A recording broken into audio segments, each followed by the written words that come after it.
Guys, आज मैं आप लोगों को बताती हूँ कि एक स्त्री के लिए सुकून क्या होता है। जब पति आकर कानों में कहे कि आज तुम बहुत अच्छी लगती हो, तो वो सुकून है। जब बेटा भरपेट खाना खा ले, वह सुकून है। जब बेटी कहे आज तुम बैठो माँ, खाना मैं बनाती हूँ, तो वह सुकून है। जब ससुर कहे आज खाना खाकर मज़ा आ गया, वह सुकून है। जब सास कहे बस बहुत हो गया काम बहू, थोड़ा सा आराम कर लो, तो वो औरत के लिए सुकून।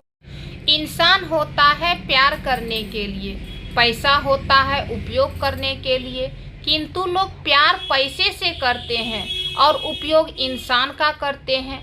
वो दिन बहुत अच्छे थे। घड़ी सिर्फ एक के पास थी और समय सभी के पास था। अब घड़ी सभी के पास है, लेकिन समय किसी के पास नहीं है।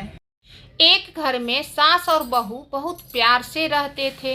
एक बार एक मेहमान से सास बात कर रही थी, जिसे बहू ने सुन लिया। सास कह रही थी, बेटी शक्कर की तरह होती है और बहू नमक के समान। बस उस दिन से बहू उदास रहने लगी। सास ने बहू में हुए बदलाव की महसूस किया और कारण पूछा। बहू ने जब कारण बताया तो सास ने मुस्कुराकर बहू से कहा कि बहू, मेरी कही बात तुम ठीक से समझी नहीं। मेरे कहने का मतलब ये था कि बेटी शक्कर की तरह होती है, जो हर हाल में मीठी लगती है, जबकि बहू नमक के समान होती है, जिसका कर्ज नहीं चुकाया जा सकता और जिसके बिना हर चीज़ का स्वाद बेस्वाद हो जाता है। एक मिट्टी की मूर्ति बनाने वाला ईश्वर से कहता है, हे प्रभु, तू भी एक कलाकार है और मैं भी एक कलाकार हूँ। तूने मुझे जैसे असंख्य पुतले बनाकर इस धरती पे भेजे हैं और मैंने तेरे असंख्य पुतले बनाकर इस धरती पर बेचे हैं। पर ईश्वर उस समय बड़ी शर्माती है जब तेरे बनाए हुए पुतले आपस में लड़ते हैं और मेरे बनाए हुए पुतलों के सामने लोग शीश झुकाते हैं।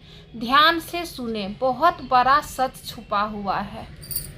एक चिड़िया ने शिकायत की, हे मेरे परमात्मा, बड़ी मुश्किल से मैंने घोंसला बनाया था, आपने तूफान भेज दिया और मेरा घर उजड़ गया।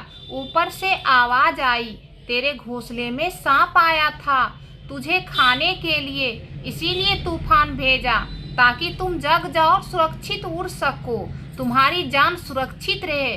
हमारी ज़िंदगी में कितनी भी मुसीबतें आती है, हमको पता भी नहीं चलता हमारे परमात्मा हमें किस परेशानी से किस रूप में आके बचाता है। अगर तुम्हें अच्छा लगता, जिस धागे की गांठें खुल सकती है, उस धागे पे कैंची नहीं चलानी चाहिए। किसी की कोई बात बुरी लगे तो दो तरह से सोचे। यदि व्यक्ति महत्वपूर्ण है तो बात भूल जाए, और बात महत्वपूर्ण है तो व्यक्ति को भूल जाए। औरत बहुत मौका देती है ताकि पति के साथ रिश्ता बच जाए, लेकिन जब उनको समझ में आ जाता है कि यह नहीं बदलने वाले हैं, इसीलिए रिश्ता खत्म करना ही सही है, फिर भले ही भगवान क्यों न उसे आके एक और मौका देने के लिए कहे, वह उनकी भी नहीं सुनती। औरत बहुत मौके देती है ताकि पति के साथ रिश्ता बच जाए, लेकिन जब उसको समझ में आ जाता है कि वो नहीं बदलने वाले। मेरी प्यारी बहुओं, ससुराल में जीना है तो अपने लिए लड़ो, मीठी बनो पर दिमाग से चलो, मैल न रखना किसी के लिए, लालच से भी दूर रहना, पर पहचान ऐसी बनाना कि किसी के सामने खुद को ना झुकने देना। डर गई तो सब और डराएंगे तुम्हें, इज्जत सबकी करना, पर अपना मान बनाए रखना। मेरी प्यारी बहुओं, ससुराल में जीना है तो अपने लिए लड़ो, मीठी बनो पर दिमाग से चलो, मैल न रखना किसी के लिए, लालच से भी दूर रहना, पर पहचान ऐसी बनाना कि किसी के सामने खुद को ना झुकने देना। डर गई तो सब और डराएंगे तुम्हें, इज्जत सबकी करना, पर अपना मान बनाए रखना।